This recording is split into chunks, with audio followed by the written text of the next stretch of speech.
പ്രിയപ്പെട്ട ഒരാൾ നഷ്ടപ്പെട്ട കുടുംബത്തിന്റെ സ്വകാര്യതയെ മാനിക്കണം. എവിടെ നോക്കിയാലും ക്യാമറകളും മൊബൈലുകളും.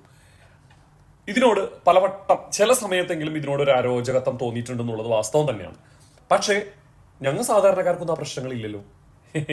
ഞങ്ങളിപ്പോൾ ഒരു മരിച്ചു കൊടുത്തു പോയി, ഞങ്ങളൊരു ബസ്സിൽ പോയി, ഞങ്ങളൊരു വിവാഹത്തിന് പോകുമ്പോൾ ആ പ്രശ്നങ്ങളില്ലല്ലോ. അവിടെ ഞങ്ങൾ പുറകെ ഒരാളും ഒരു ക്യാമറ കൊണ്ട് വരുന്നില്ല. എന്തുകൊണ്ടാ? സാധാരണ ജനങ്ങളായതുകൊണ്ട്. അപ്പോ നിങ്ങൾക്ക് സെലിബ്രിറ്റി പരിവേഷങ്ങൾ ഉണ്ടായിരിക്കെ അതും നിങ്ങൾ മാനിച്ചേ പറ്റൂ. നിങ്ങൾ ഞങ്ങളെപ്പോലുള്ള ആൾക്കാരൊന്നുമല്ലോ, സാധാരണ ജനങ്ങളല്ലല്ലോ. നിങ്ങളൊരു സിനിമയിൽ അഭിനയിച്ച് നിങ്ങൾക്ക് കിട്ടുന്നത് കോടികളാണ്. നിങ്ങൾ സമൂഹത്തിന്റെ ഒരു പദവി അലങ്കരിക്കുന്ന കൂട്ടത്തിലാണ് സെലിബ്രിറ്റീസ് എന്ന് പറഞ്ഞു കഴിഞ്ഞാൽ. അപ്പോൾ നിങ്ങൾക്ക് ആ ഒരു അലങ്കാരം കിട്ടുമ്പോൾ ഇതും നിങ്ങൾ സഹിച്ചു തന്നെ പറ്റും. അപ്പോൾ അതിനിങ്ങനെ കടന്നിട്ട് പോയിട്ടൊന്നും കാര്യമില്ല എന്റെ ചേച്ചി. നമ്മൾ ഒരു നടനോ നടിയോ ഒക്കെ ഇരിക്കെ അത് എൻജോയ് ചെയ്യുന്നവരുണ്ട്. പക്ഷേ ഒരു മരണം നടന്ന വീട്ടിൽ ഞാൻ സ്വാഭാവികമായിട്ടും പറയുന്നു, അതിനോട് കുറച്ച് വിയോജിപ്പ് എനിക്കുണ്ട്. കാരണം അതൊരു തികച്ചും പ്രൈവസിയാണ്. നമുക്കൊന്ന് വായ തുറന്നൊക്കെ അറിയാൻ പറ്റിയെന്ന് വരില്ല. കാരണം അപ്പോഴും അതിങ്ങനെ ഒപ്പിക്കൊണ്ടിരിക്കുക ക്യാമറയും മൊബൈലൊക്കെ.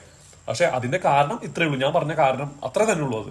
അപ്പോൾ ആ ഒരു അലങ്കാരമൊക്കെ മരിച്ചു വെച്ച് ഒന്ന് സാധാ പോലെയൊക്കെ ഒന്ന് നടന്നു നോക്കുക. അപ്പൊ ചിലപ്പോൾ ഈ സംഭവങ്ങളൊന്നും ആൾക്കാർ പുറകിൽ വരില്ലായിരിക്കാം എന്ന് ഞാൻ ഉദ്ദേശിക്കുന്നു. നിങ്ങളൊരു സ്റ്റാർ ആയിരിക്കെ അതൊക്കെ എൻജോയ് ചെയ്യുക തന്നെ വേണം. അതൊക്കെ നിങ്ങളുടെ ലൈഫിന്റെ ഒരു പാർട്ടായിട്ട് കണക്ക് കൂട്ടിയാലേ രക്ഷയുള്ളൂ.